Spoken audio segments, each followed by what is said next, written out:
Welcome to A9 TV. ముందుగా bulletin లో headlines. TDP నేతలు చేస్తున్న భూదోపిడీపై మాజీ ఎమ్మెల్యే పెట్ల ఉమాశంకర్ గణేష్ మీడియా సమావేశం.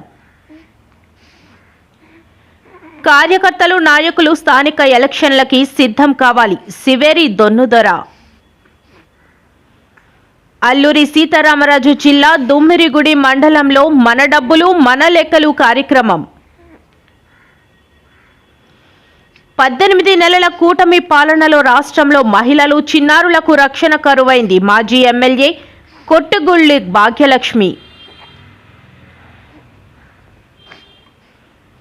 కూటమి ప్రభుత్వం అధికారంలోకి వచ్చిన నాటి నుంచి మహిళలకు రక్షణ లేకుండా పోయింది.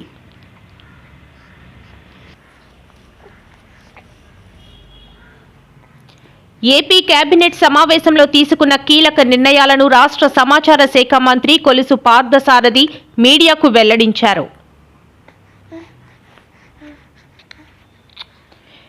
కేజీహెచ్లో అగ్ని ప్రమాదం. సంఘటన స్థలాన్ని పరిశీలించిన మాజీ ఎమ్మెల్యే వాసుపల్లి గణేష్. అనకాపల్లి విజయరామరాజుపేట ఆళ్లవారి వీధిలో ఫ్యాన్కు ఉరివేసుకుని 25 ఏళ్ల పోలవరపు సాయి దుర్గా అనే మహిళ ఆత్మహత్య.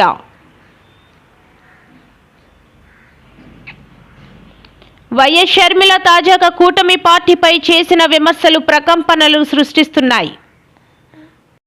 అనకాపల్లి, నర్సీపట్నం, మాకవరంపాలెంలో టీడీపీ నేతలు చేస్తున్న భూదోపిడీపై మాజీ ఎమ్మెల్యే పెట్ల ఉమాశంకర్ గణేష్ మీడియా సమావేశం. నియోజకవర్గంలో భారీ భూదోపిడీకి అధికార పార్టీ ప్రయత్నిస్తుంది అంటూ విమర్శలు.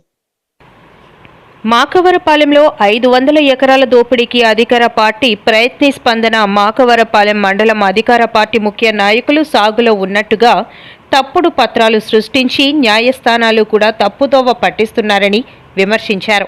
మన నియోజకవర్గంలో పరిశ్రమలు రావడానికి మేము వ్యతిరేకం కాదని, అసలైన లబ్ధిదారులకి లాభం చేకూర్చకుండా బినామీ లబ్ధిదారులను తయారు చేసి మండల నాయకులు లాభం పొందుతున్నారని ఆయన విమర్శించారు. ఈ భూ దోపిడీకి రెవెన్యూ అధికారులు పూర్తి సహాయ సహకారాలు అందించి 2 సర్పంచులతో కథ నడుపుతున్నారని ఆయన విమర్శించారు. ఏదైతే 40 సంవత్సరాల పైగా ఉన్నారు వీళ్ళందరూ కూడా మరి 18 లక్షల రూపాయలు అక్కడ మార్కెట్ వాల్యూ ప్రస్తుతం ఉంది. 18 లక్షలని ఇవ్వాలి, లేదంటే పట్టాలు ఇవ్వండి. అందరికీ కూడా పట్టాలు ఇచ్చి మీరు కంపెనీకి తీసుకోండి, దాని మీద 18 లక్షల పైన 2 లక్షల్లో 2 రెట్లు 3 రెట్లు పెంచి ఇవ్వండి, అదే విధంగా న్యాయం చేయండి అని చెప్పి మీ ద్వారా డిమాండ్ చేయడం జరుగుతుంది.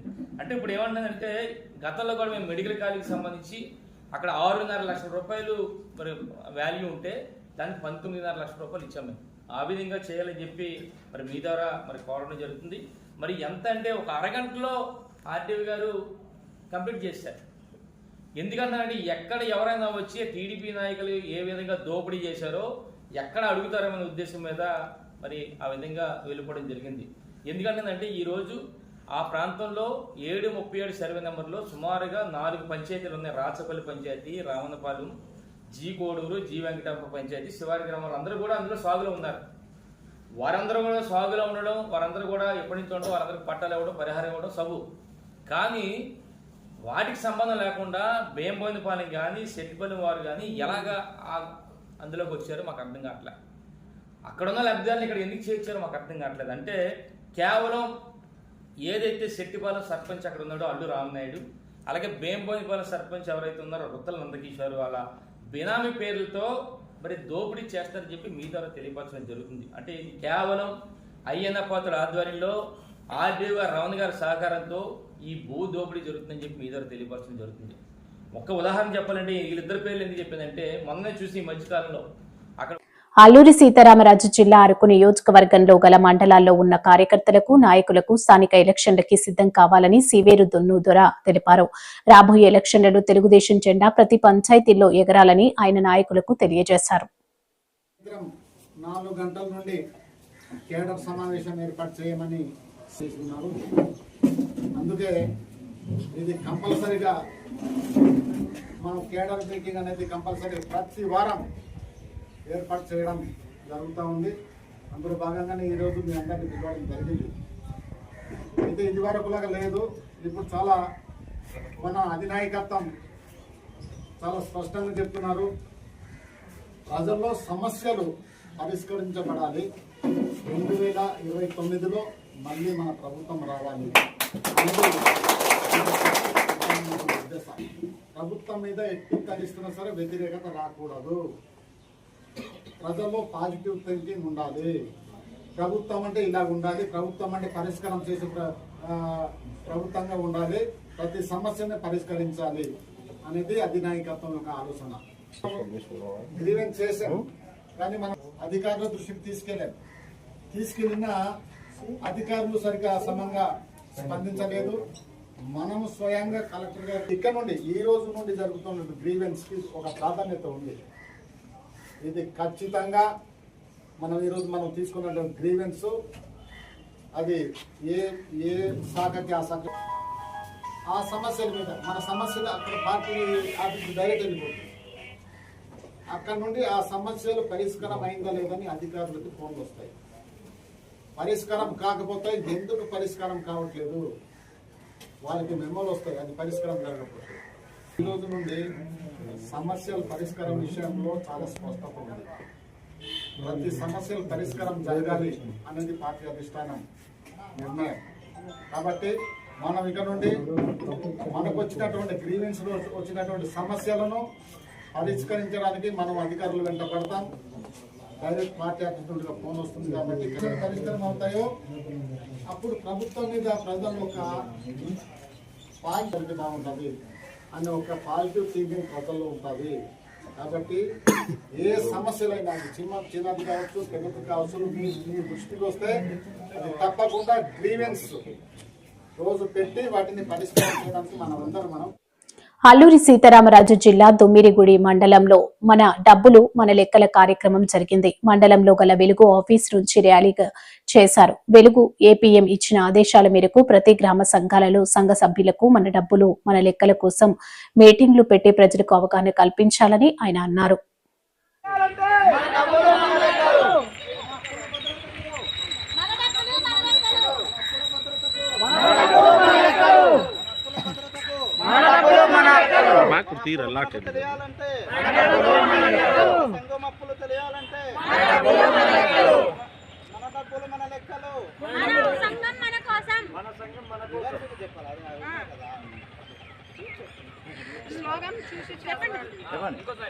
మన డబ్బులు మన లెక్కలు, మన పొదుపులు మనకు తెలియాలంటే సంఘానికి భద్రత భరోసా, సంఘానికి భద్రత భరోసా, అప్పుల భద్రతకు,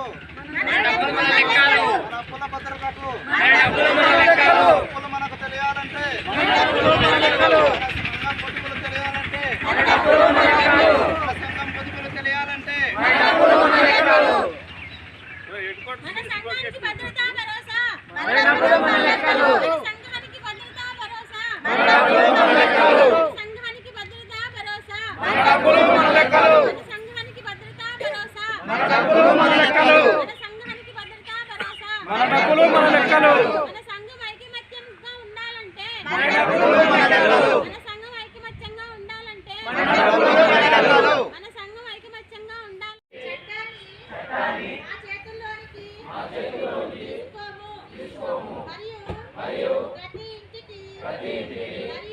మరియు ప్రతి గ్రామానికి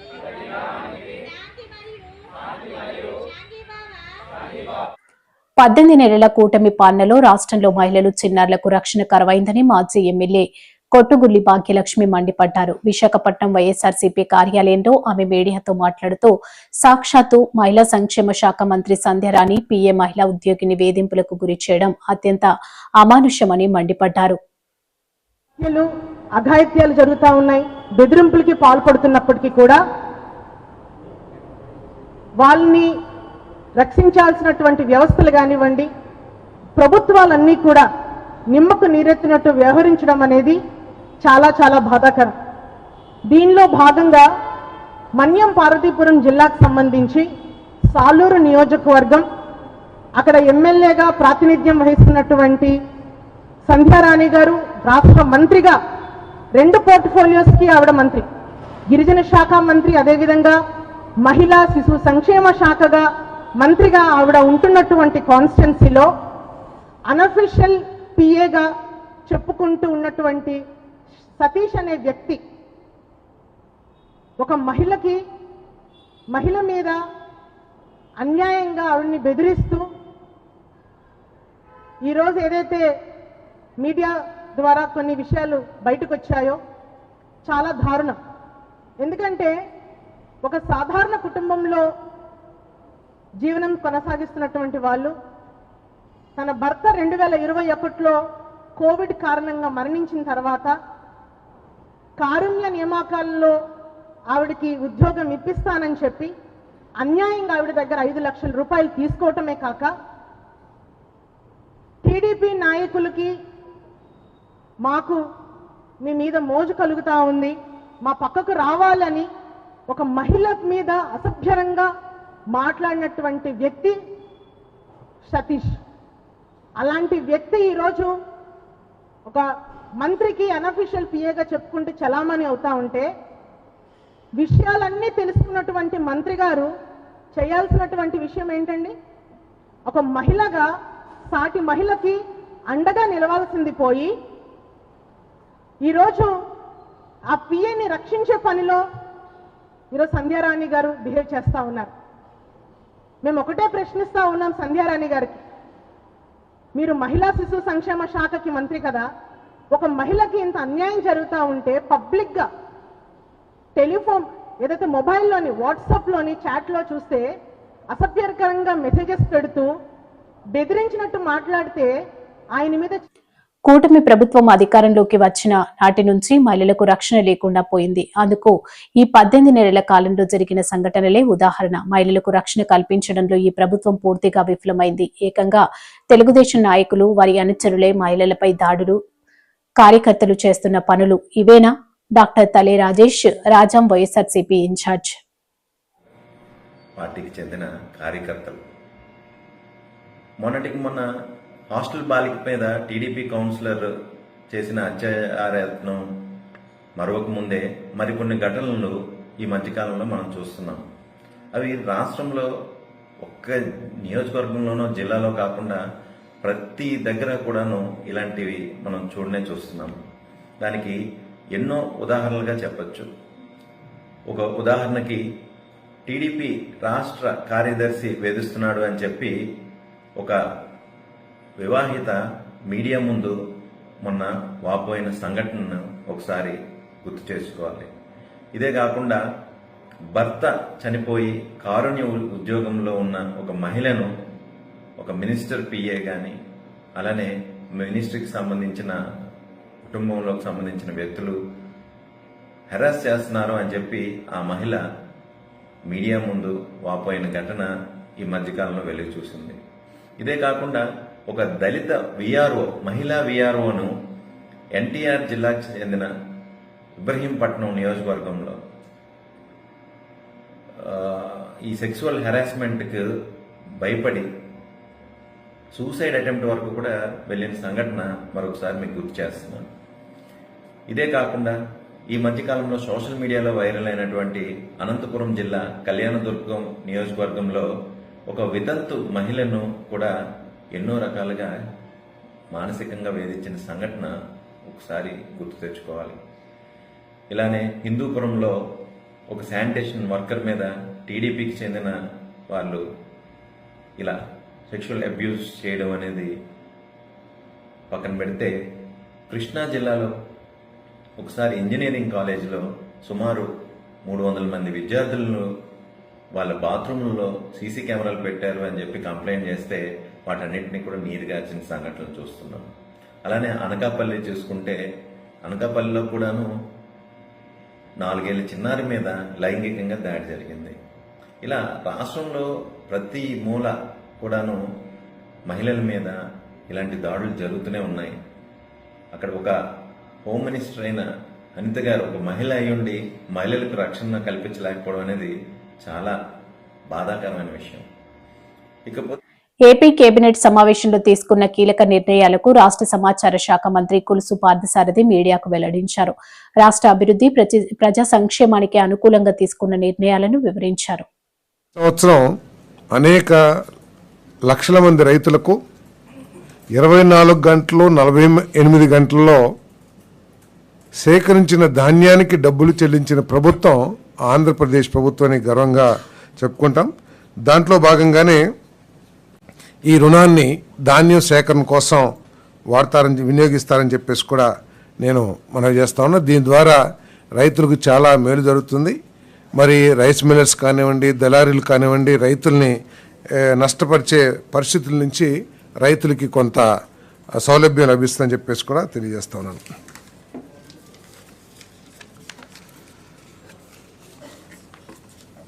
ఏపీ సహకార సంఘాల చట్టం 1964 కింద ఇప్పటికే ఉన్న ఏపీ స్టేట్ నూర్ భాషా దూదేకుల వెల్ఫేర్ అండ్ డెవలప్మెంట్ కార్పొరేషన్ను రద్దు చేస్తూ ఏపీ నూర్ భాషా దూదేకుల కోఆపరేటివ్ ఫైనాన్స్ కార్పొరేషన్ పేరుతో కొత్త కార్పొరేషన్ ఏర్పాటు చేసే ప్రతిపాదనకు రాష్ట్ర మంత్రిమండలి ఆమోదం తెలిపింది. మనందరికీ తెలిసిందే, రాష్ట్రంలో దాదాపు 4.85 lakhs ఈ దూదేకుల కమ్యూనిటీ వారు ఉన్న విషయం తెలిసిందే.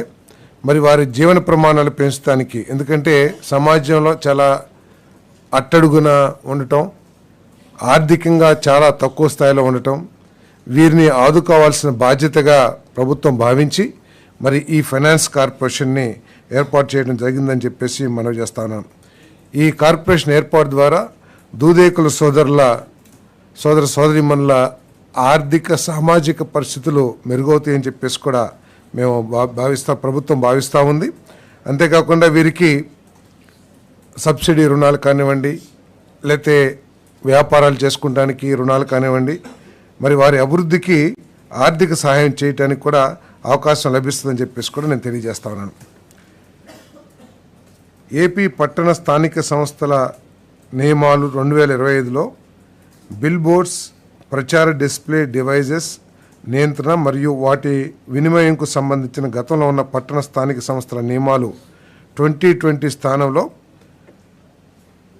ఈ కొత్త విధానాన్ని తీసుకొచ్చేందుకు చేసిన ప్రతిపాదనకు రాష్ట్ర మంత్రిమండలి ఆమోదం తెలిపింది.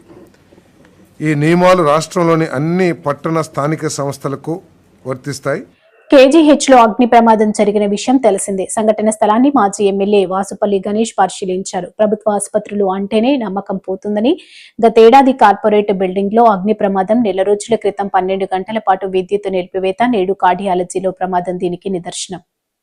కనకమాక్షి అమ్మవారి విశాఖపట్నాన్ని ఎప్పుడు కూడా కాపాడుతుందని అనడానికి నిదర్శనం. ఎందుకంటే ఈ fire accident, especially fire accident, short circuit fire accident KGH లోని జరిగింది తెల్లవారి 9:30-10 గంటల ప్రాంతంలో. కాబట్టి అదృష్టం, లేదంటే అదే అర్ధరాత్రి జరిగి ఉంటే 46 ప్రాణాలు నుండి కలిసిపోయి ఉండే గాలిలో. అది కార్డియాలజీ వార్డ్, అంటే హార్ట్ ప్రాబ్లమ్స్ తో ఉండే వాళ్ళు. కెమికల్ గ్యాసెస్, ఈ ఫైర్ నుంచి రిలీజ్ అయ్యే కెమికల్ గ్యాసెస్ కానీ పీల్చుంటుంటే తెలియకంటేనే వాళ్ళ హార్ట్స్ ఏమో ఆగిపోయి ఉండి మరి ఊపిరాడక. అలాంటి ప్రమాదాన్ని ఈ రోజేమో ఈ అమ్మవారు కాపాడిందని చెప్పేసి నేను తెలియజేస్తానన్నమాట. ఇక్కడ వార్డ్ బాయ్స్ రూపైనా, నర్సుల రూపైనా, అలాగే సెక్యూరిటీ రూపైనా సరే వచ్చి వెంటనే ఆ డోర్స్ పగలగొట్టి ఆ ఫైర్ ని ఆపగలిగారన్నమాట. This is not first accident అంటే టాకింగ్ అబౌట్. కేజీహెచ్ లో 2024 కూడా ఇక్కడ కార్పొరేట్ బిల్డింగ్ లోనేమో ఐఆర్సీ యూనిట్ లో 4th floor లో పెద్ద యాక్సిడెంట్ జరిగింది, ఫైర్ యాక్సిడెంట్. అది కూడా హుటాహుట్ ఏమో ఆపడం జరిగిందన్నమాట. మొన్న 12 hours పవర్ సప్లై కట్ అయింది 1 month before CI summit before అన్నమాట. 12 hours మళ్ళీ కరెంట్ పూర్తిగా డార్క్ అవుట్ అయిపోతే కరెంట్ తీసుకుని రావడానికి 10 గంటలు పడింది. అహ్మదాబాద్ లో బుల్లెట్ ట్రైన్ వేయడానికి 300 meters 4 గంటల్లో బ్రిడ్జ్ చేస్తారు. వాటర్ మీద బ్రిడ్జ్, ట్రైన్ బ్రిడ్జ్ 4 గంటలు. వీళ్ళకి 12 గంటలు పట్టింది. వీళ్ళకి కరెంట్ నేమో మళ్ళీ తీసుకొచ్చి ఇవ్వడానికి. ఈ డిపార్ట్మెంట్ ఇవే ప్రమాదాలు జరుగుతాయంటే నేను చెప్తా ఉన్నాను. ఎస్పెషల్లీ ప్రైవేట్ హాస్పిటల్స్ కానీ, గవర్నమెంట్ హాస్పిటల్స్ కానీ ప్రమాదాలు ఎక్కువగా జరుగుతున్నాయి because of the short circuits, overloads.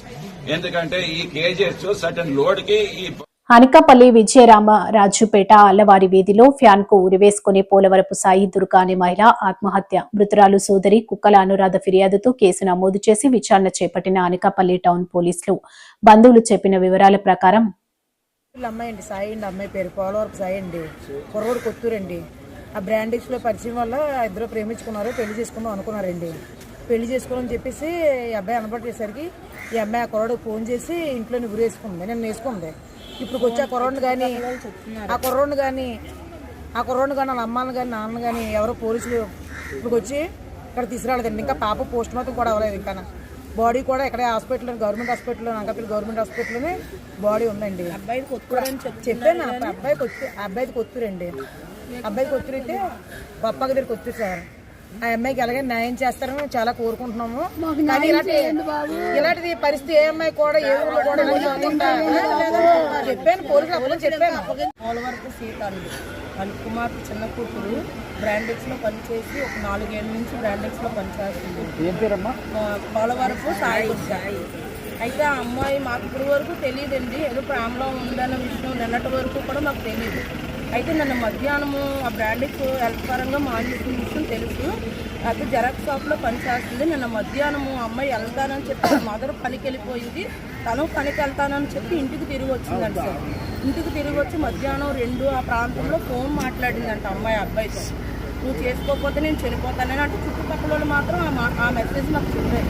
కానీ ఏ టైంలో ఊరేసుకుందో తెలియదు. ఫోన్ హిస్టరీలో అబ్బాయిలంతా ఉంది సార్. అబ్బాయితో మాట్లాడటము అవన్నీ ఆ అబ్బాయి కొత్తూరు అని చెప్తున్నారు పోలీసులు. ఇంతవరకు మాకు అప్పగించలేదు, న్యాయం చేయలేదు సార్. అదండి ఆ అమ్మాయి ఊరేసుకొని చనిపోయింది. నేను చచ్చిపోతాను, నన్ను పెళ్లి చేసుకోకపోతే చచ్చిపోతాను అన్న మాట ఈ చుట్టుపక్కల వాళ్ళు అన్నారని ఆ అమ్మాయి ఊరేసుకొని చనిపోయింది సార్. ఈనాటికి కూడా ఏది మాకు న్యాయం చేయలేదు సార్. అయితే బాడీ మాత్రం మార్చిలోనే ఉంచాం సార్. ఆ అబ్బాయిని మాకు అప్పగించకపోతే బాడీ ఎన్ని రోజులని ఇక్కడే ఉంటుంది సార్. పోలీసులు, TV 9 వాళ్ళు అందరూ న్యాయం చేయాలండి. మేము పోషణాకారం సార్.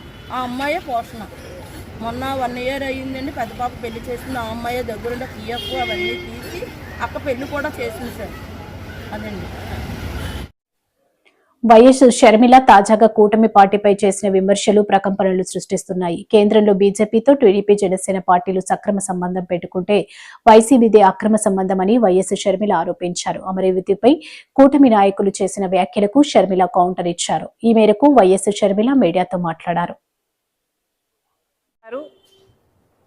మీరు 2014లో ముఖ్యమంత్రి అయిన తర్వాత అమరావతికి కావాల్సిన 54,000 ఎకరాలు సేకరించినప్పుడు ఇది మున్సిపాలిటీ కోసమే సేకరిస్తున్నాము అని మీరు అప్పుడు చెప్పలేదు కదా. 54,000 ఎకరాలలో మీరు మొత్తం ఒక బ్రహ్మాండమైన నగరాన్ని నిర్మిస్తామని సింగపూర్ను, జర్మనీని లేక న్యూఢిల్లీని తలపించే రాజధానిని నిర్మిస్తామని మీరు చెప్పలేదా?